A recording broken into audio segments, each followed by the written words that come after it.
Mas por que você não fez isso no primeiro turno? E por que o ministro Alexandre de Moraes riu na sua cara, em menos de 24 horas, lhe deu uma multa de 22 milhões e disse que o senhor estaria fazendo uma litigância de má-fé? Policial preso por planejar suposta morte de Lula trabalhou para o PT da Bahia. O policial que foi preso na operação de terça-feira da Polícia Federal, Vladimir Soares, trabalhou em gestões do PT na Bahia durante os governos de Jacques Wagner, durante os anos 2000. Foi transferido para Brasília, onde estava atuando por último até a prisão nessa terça-feira. Coronel Gerson Gomes, como analisa, coronel, essa informação, esse registro de aliás, policial federal que tem longa carreira, tem mais de 22 anos de carreira na Polícia Federal e entre os trabalhos que prestou estão aí serviços na gestão do PT na Bahia. Como analisa essa informação, coronel?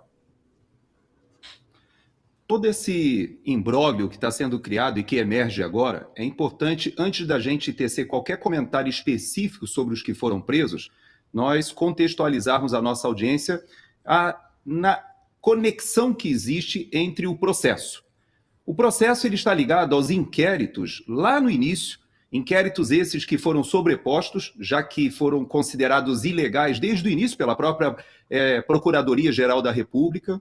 E quando esses inquéritos, que foram mudando de nome, mas não o ardil que estava por trás de cada um desses inquéritos, que davam superpoderes ao ministro do Supremo Tribunal Federal, que investigava as pessoas e juntava uma equipe de investigação sob seu controle, acumulava as funções de presidente do TSE e de ministros do Supremo Tribunal Federal logo depois.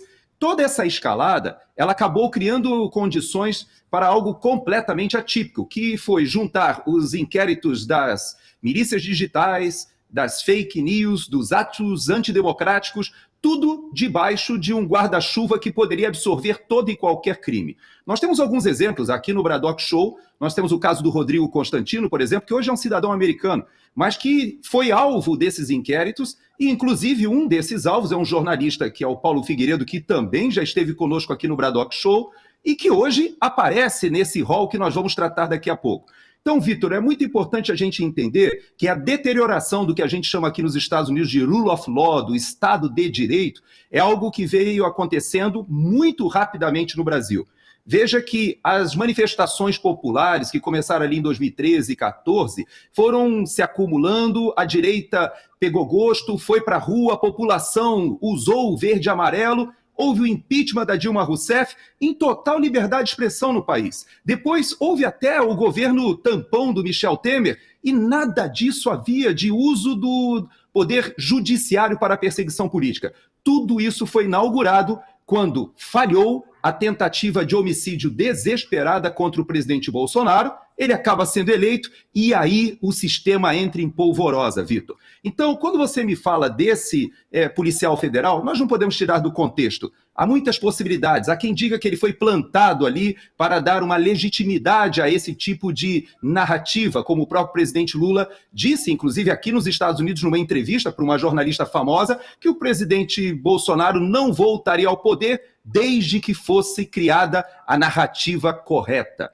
Ele teve a desfaçatez de falar isso aqui nos Estados Unidos. Então, Vitor, eu não sei de detalhes desse policial federal. Não sei se de fato é alguém do PT ou que teve conexões com o PT e que está agora sendo colocado ali para, de alguma maneira, arrumar a história, né? Porque é isso que está acontecendo nesses inquéritos, na mão de um próprio juiz que, inclusive, cita o seu próprio nome diversas vezes nessa última peça. É mais um ato daquela situação anômala em que nós temos um juiz que, ao mesmo tempo, se diz vítima, faz a investigação, e, inclusive, ao arrepio da Procuradoria-Geral da República, toma iniciativas e julga, e condena, e prende, e manda prender. Então, posso te dizer só uma coisa, Vitor. Esse policial federal, se é legítima a história de que ele, de fato, integrou um grupo de aloprados que tentaram uma ação terrorista no Brasil, não sei, mas que há muita desconfiança da minha parte por causa do contexto dessa história, eu não tenho como evitar de te dizer. Acho difícil, acho pouco crível isso tudo que emergiu nos últimos dias. Perfeito. Serrão. Essa situação aí é muito esquisita. Esse policial federal já surgiu a versão de que ele apresentou uma alegação de que ele foi cooptado para participar dos esquemas. Então, a gente ainda vai ouvir histórias inimagináveis e todas absolutamente sem nexos. Porque vamos lá, qual é o grande problema dessa história toda que está montada? Tentativa de golpe para a tomada do poder de forma violenta, para enquadrar todo mundo na lei do Estado Democrático de Direito. Essa é a tese que vem sendo trabalhada desde dezembro de 2022. Desde 12 de dezembro, depois do dia 15, e depois, desde que Bolsonaro viajou, e foi continuando até no ápice do 8 de janeiro, depois no dia da perfídia, 9 de janeiro, e aí a festa. Então, é uma tese na qual não se pode acreditar. No Brasil, a gente pode garantir com toda certeza absoluta, não houve tentativa de golpe de Estado para a tomada do poder.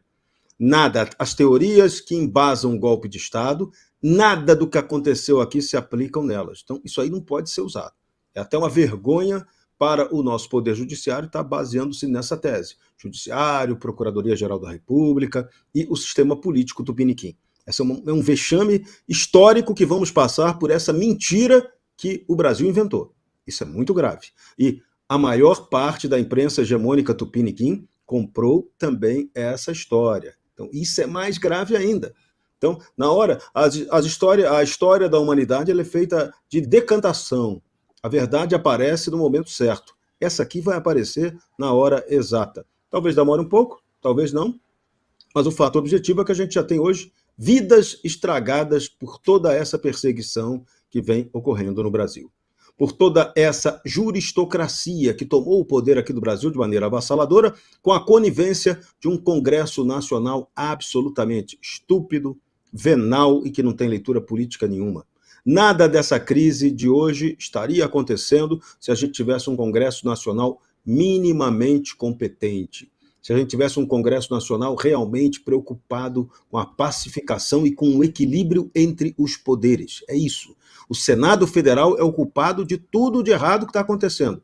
Tá? Você pode pegar ministro A, ministro B, Supremo como um todo, mas a culpa geral é do Congresso. Se o Congresso tivesse dito, vamos parar aqui, Lula tomou o poder, vai governar, vai fazer as besteiras dele e acabou, e vamos aguardar até a próxima eleição, estaria tudo sendo tocado normalmente, dentro do que se espera na política. Mas aqui não. Lula assumiu com o espírito da vingança. O sistema de poder também queria vingança, porque ele não admitiu que o erro histórico, na visão do sistema, que foi colocar Jair Bolsonaro no poder, tivesse permanecido. Então a intenção desse sistema era exatamente eliminar Jair Bolsonaro da cena política. Não conseguiu pela morte, então vai se tentar pela via juristocrática. Algo que quase aconteceu também com Donald Trump nos Estados Unidos. Só que lá parece que falhou, né? Dia 20 de janeiro, não é a Kamala Harris que vai assumir a Casa Branca. Então, são essas coisas da história que a gente tem que ter muita paciência para segurar a situação. Agora, o erro brasileiro aqui, essencial, é a classe política, é o Congresso. Se o Congresso estivesse agindo, essa crise não estaria acontecendo. E a solução para essa crise vai ser política, mas talvez ela precise de um empurrãozinho externo para dar uma ajuda. Perfeito. Darcio, vou acrescentar uma outra informação antes de passar para o seu comentário inicial, que é o seguinte. Bolsonaro negou o pedido de general para pôr ministro favorável a suposto golpe. Em seu último mês de governo, o então presidente Jair Bolsonaro negou um pedido para substituir o ministro da Defesa, general Paulo Sérgio Nogueira, que se mostrava contrário ao suposto golpe de Estado. A solicitação foi feita pelo secretário executivo da Segurança da Secretaria-Geral da Presidência, melhor dizendo, general Mário Fernandes, que foi um dos presos na operação desta terça-feira, a operação contra-golpe da Polícia Federal. E aí, volto contigo, Darcio, tem linha com isso que falava o Serrão, parece ser mais uma informação que contradiz ou pelo menos não se encaixa nessa trama do suposto golpe, né? Se o ministro que era mais favorável, digamos assim, ao suposto golpe não foi colocado, né? O ministro mais contrário que foi mantido no cargo, parece não fechar muito a trama que foi costurada, né, Darcio? É uma trama costurada, lastreada exclusivamente no depoimento do próprio Mário Fernandes para um colega, do general Mário Fernandes. Porque ele teria dito que falou com o Bolsonaro e que o Bolsonaro teria respondido que não faria essa nomeação porque isso poderia configurar uma possibilidade de golpe, ou seja, o Bolsonaro teria dito que não queria golpe. Então, só isso já serviria para poder contrariar toda a tese construída em cima desse tema, que é o tema do golpe. Agora, eu faço questão de lembrar aqui o agente, o Vladimir, esse agente da Polícia Federal, porque eu andei dando uma pesquisada e eu vi que, aparentemente, ele é um sujeito de poucas palavras, foi alguém discreto durante a carreira e já tem muitos anos prestando serviço. E eu acredito que a situação do general citado nessa pauta é a mesma, assim como de vários outros militares que estão implicados nesse processo. É óbvio que todo mundo tem ali a sua preferência político-partidária, todo mundo tem a sua posição político-ideológica, tem as suas crenças, os seus valores. Assim como o coronel Gerson Gomes aqui, que pertenceu aos quadros do Exército, obviamente, ele já tinha uma visão de mundo, né, devidamente estruturada sob o ponto de vista da sua crença religiosa, de sua postura em relação à sua vida e por aí vai. Só que, no exercício do cargo, no exercício de sua função, obviamente a pessoa ela deixa de lado essas questões, essas preferências, para poder executar o trabalho. E o trabalho, aparentemente, desse policial federal foi executado. Afinal de contas, ele já trabalhou numa gestão do PT, quando o PT governava a Bahia, na época do senhor Jacques Wagner, e agora, eventualmente, no período Bolsonaro, ele estava trabalhando numa gestão Bolsonaro. E um comentário, alguma conjectura, ou qualquer tipo de desabafo, isso pode acontecer, todo mundo sabe. Isso não pode configurar um crime, meu Deus do céu. Todo mundo comenta alguma coisa nos grupos de WhatsApp. A gente viu isso em relação àquele grupo de empresários, em que empresários debatiam sobre o atual problema do Brasil, que é justamente essa instabilidade jurídica que a gente vive, e os empresários cogitavam ali a possibilidade de um golpe, é um desabafo, é uma catarse. Acontece que no Brasil está proibido fazer catarse, está proibido debater, está proibido falar. E aí você tem carreiras, histórias destruídas num processo conhecido lá do Roma Tuma Júnior, assassinato de reputação. Para buscar a criminalização dessas pessoas e uma eventual punição, estão assassinando reputações e histórias, estão assassinando carreiras, muitas delas premiadas. E isso é inacreditável. E é inacreditável que o nosso sistema de contrapeso, que é o Senado, esteja assistindo a tudo isso como se não estivesse acontecendo. Vejam só, temos 37 pessoas indiciadas. Uma delas, presidente do partido que tem a maior bancada no parlamento. E esse tema sequer é debatido no Senado Federal. Imagine que loucura que a gente está vivendo. O Senado abandonou o Brasil. Essa é a verdade. Aqui eu faço coro com o Serrão. Ele tem toda a razão. Tudo isso está acontecendo porque o Brasil não tem Senado, Vitor Braun. Perfeito. Ô, Coronel, e quando a gente fala sobre suposto golpe, também acho que é importante fazer essa ressalva. Em muitos casos, o que a imprensa está tratando como suposto golpe foi a simples cogitação de acionamento de dispositivos constitucionais. Por exemplo, discussão sobre adotar estado de sítio, artigo 142 da Constituição, a simples cogitação ou diálogos tratando desses dispositivos que são constitucionais está sendo tratada como golpe, né? Então, quando surgem notícias como essa, de que um ministro da Defesa era favorável a golpe, o outro não, é simplesmente sobre medidas como essas que a gente está falando, né? Não é sobre golpe de Estado, é sobre adotar ou não dispositivos que estão na Constituição, mas a simples cogitação disso parece que foi criminalizada, não, Coronel? Exato, Vitor, e agora eu vou te pedir licença para esclarecer algumas coisas para a nossa audiência e eu vou precisar de um pouquinho mais de tempo. Eu estava com você no Pingo nos Is, Vitor, quando nós discutimos e debatemos esses instrumentos constitucionais que você está falando, à exaustão. Vou dar um exemplo. No Pingo nos Is, eu expliquei para a população o que era o Conselho da República e sugeri do ar que o presidente deveria considerar essa possibilidade, já que ele estava em uma situação de muita complexidade, e o Conselho da República, para quem não lembra, né, ele foi regulamentado na Constituição no artigo 89, e ele é um órgão superior de consulta e aconselhamento do presidente da República para assessorar o presidente em momentos de crise. E o Conselho da República normalmente é utilizado, inclusive o presidente Michel Temer utilizou esse artifício, ou seja, esse artigo constitucional, ele teve que tomar uma decisão sobre uma intervenção federal no Rio de Janeiro, fez uma intervenção híbrida, inclusive com o próprio general Braga Neto como interventor no Rio de Janeiro, e somente na segurança pública, mantendo ali o governador Pezão, uma solução muito híbrida, podemos dizer, mas um momento de crise. E o presidente Bolsonaro, Vitor, ele passou por todos esses assessoramentos. De fato, o ministro da Defesa estava em uma situação muito complexa. E eu vou lembrar a nossa audiência por quê. O presidente Bolsonaro, ele tinha desconfianças de que o processo eleitoral não seria bem conduzido. E ele fez várias dessas denúncias desde 2018, quando ele foi eleito, e já dizia, apesar de ter vencido, que necessitaríamos de um aperfeiçoamento no nosso processo. E o que aconteceu? Quando ele leva essas inquietações a ministros de Relações Exteriores, a embaixadores, numa reunião em Brasília, por causa disso, ele inclusive está agora inelegível. Mas ele já alertou atrás, mas ele tomou uma decisão. A decisão foi concorrer apesar disso. E quando ele concorre e há um relatório das Forças Armadas falando sobre as fragilidades do processo, o ministro Alexandre de Moraes, na época, ele solicitou o relatório logo após o primeiro turno. E o presidente Bolsonaro tomou a decisão, junto com seus assessores, de só enviar o relatório após o segundo turno. O que acabou ensejando que o Valdemar da Costa Neto, que também nós entrevistamos no Pingo nos Is, e na época nós perguntamos a ele, você entregou ali um pedido de reconsideração, de investigação do segundo turno? Mas por que você não fez isso no primeiro turno? E por que o ministro Alexandre de Moraes riu na sua cara, em menos de 24 horas, lhe deu uma multa de 22 milhões e disse que o senhor estaria fazendo uma litigância de má-fé? Sabe por quê? Porque quem venceu o primeiro turno, Vitor, foi o PL, foi o presidente Bolsonaro. Eles venceram o primeiro turno com 99 deputados, elegeram senadores, elegeram governadores, colocaram em segundo turno, inclusive venceram no estado maior e mais importante da federação, em São Paulo.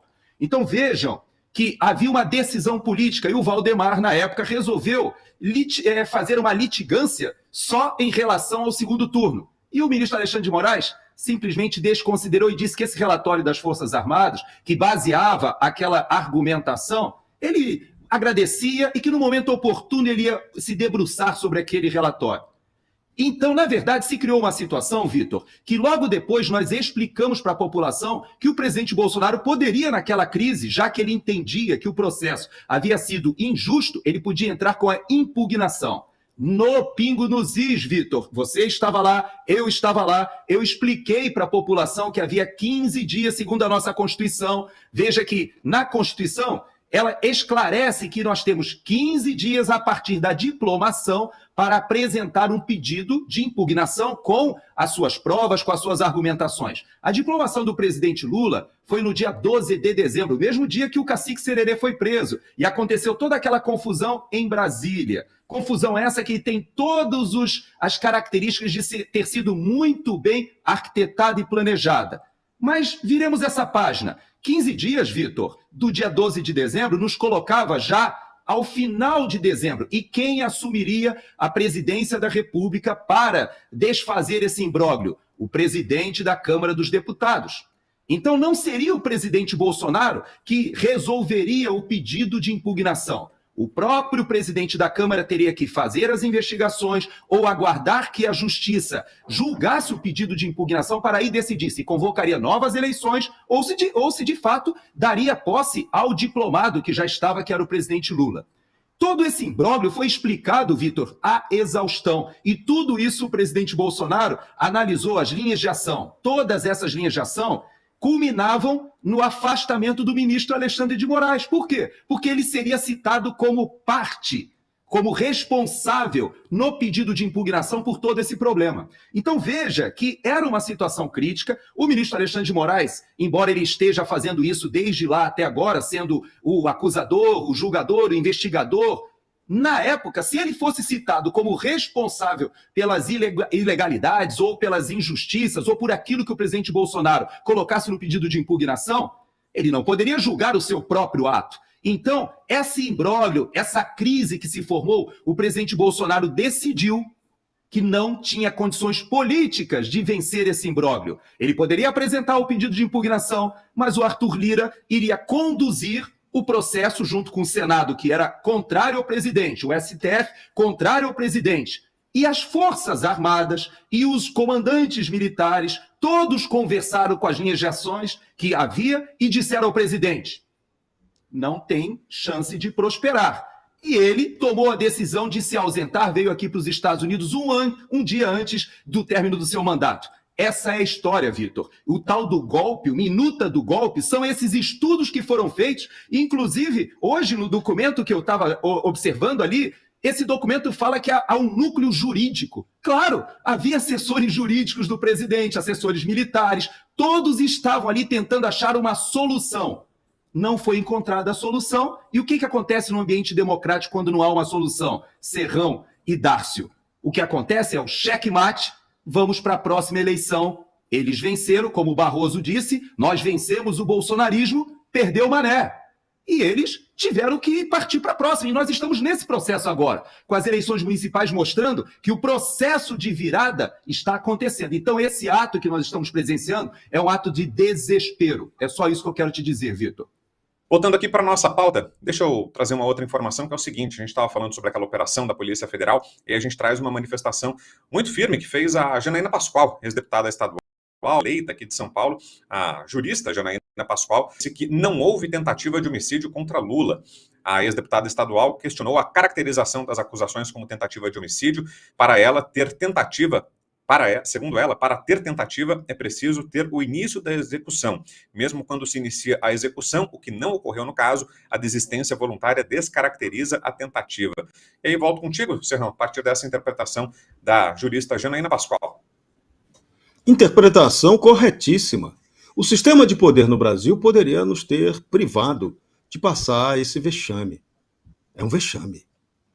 Dizer que houve alguma tentativa de assassinato do Lula, do Alckmin e do Alexandre de Moraes. Nossa, eles estão mais vivos do que nunca.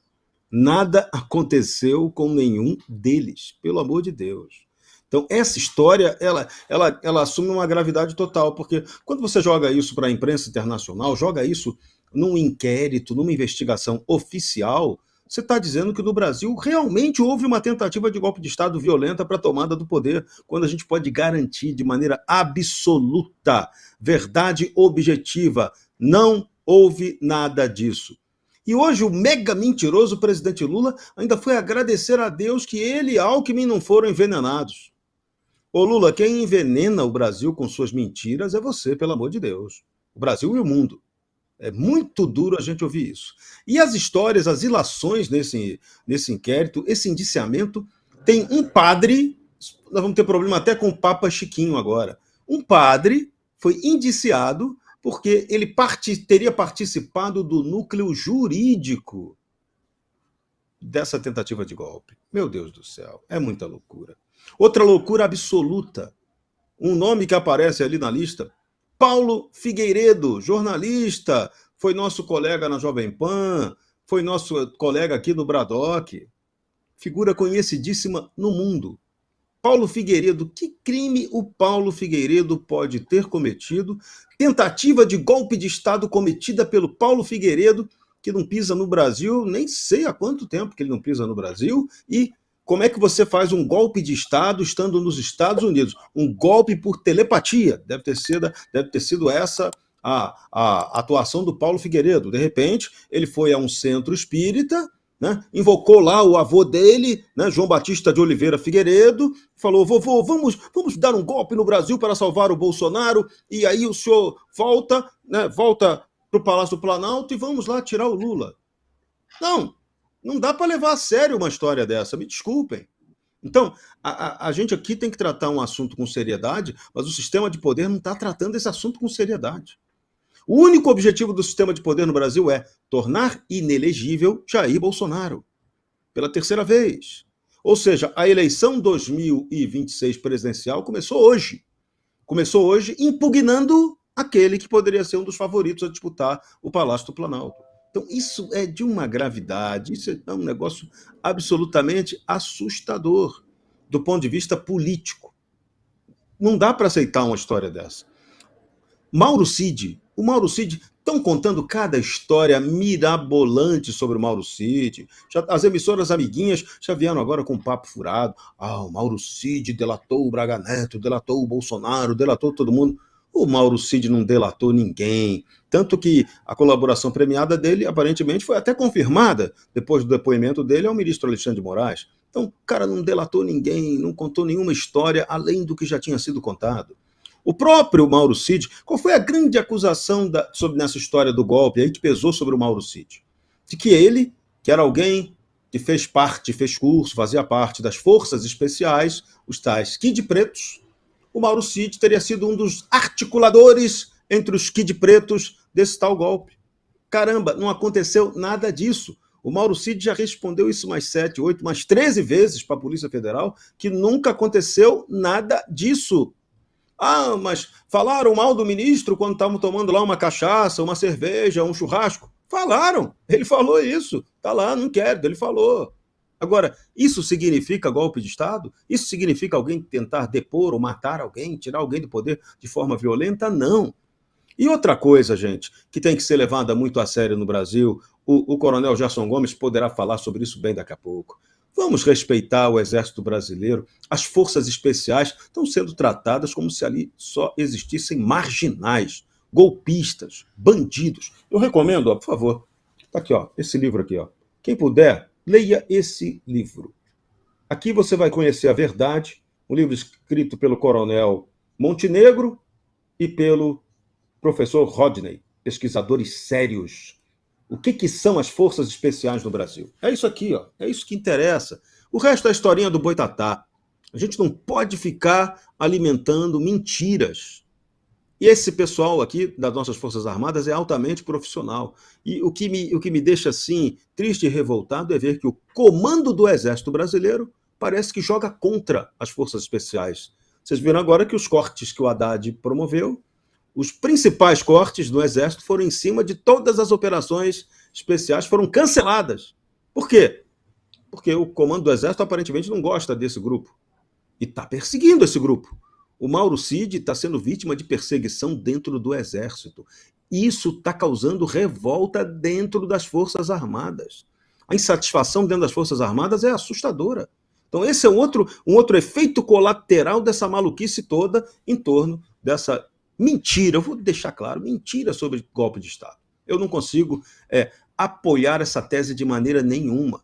Ela não ocorreu, ela não poderia ocorrer, e na Jovem Pan, a gente que vem lá de trás, foi muito claro nessa explicação por que não ocorreu golpe de Estado no Brasil. Primeiro, os militares não queriam dar golpe nenhum. Segundo, os militares não tinham condição de dar golpe nenhum. E terceiro, militar no Brasil não foi feito para dar golpe. E essa consciência já está clara há muito tempo, desde que eles saíram pela porta dos fundos, pela garagem do Palácio do Planalto, em 1985. Então, essa história é absolutamente inverossímil.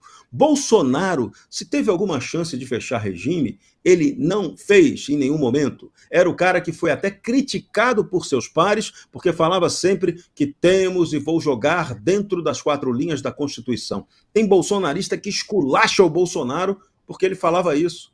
E o Bolsonaro sempre foi fiel a esse raciocínio. Então, essa história de golpe é um golpe para fazer a gente de idiota, de mané.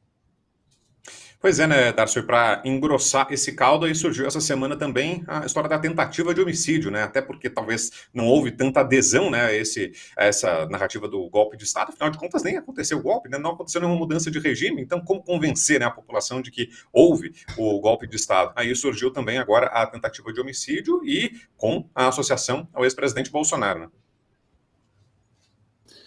E de tentativa de homicídio o PT entende bem, afinal de contas, o Toninho do PT era prefeito de Campinas e foi assassinado. Inclusive, em 2022, eles podem comemorar um golpe da justiça. Afinal de contas, o processo, o inquérito que investigava o assassinato do Toninho do PT foi arquivado em 2022. Pois é, nunca chegaram aos autores. Para esse tipo de situação, a Polícia Federal, com essa eficiência toda, ela não costuma agir de uma forma tão rápida e precisa, né? A mesma coisa em relação ao Celso Daniel, ex-prefeito de Santo André. Eles conhecem muito bem. E é curioso porque a incapacidade de um grupo de operações especiais chama atenção. Porque a gente viu há pouco tempo a preparação de um assassinato. Isso aconteceu no Brasil. Do ex-ministro da Justiça do Bolsonaro, Sérgio Moro.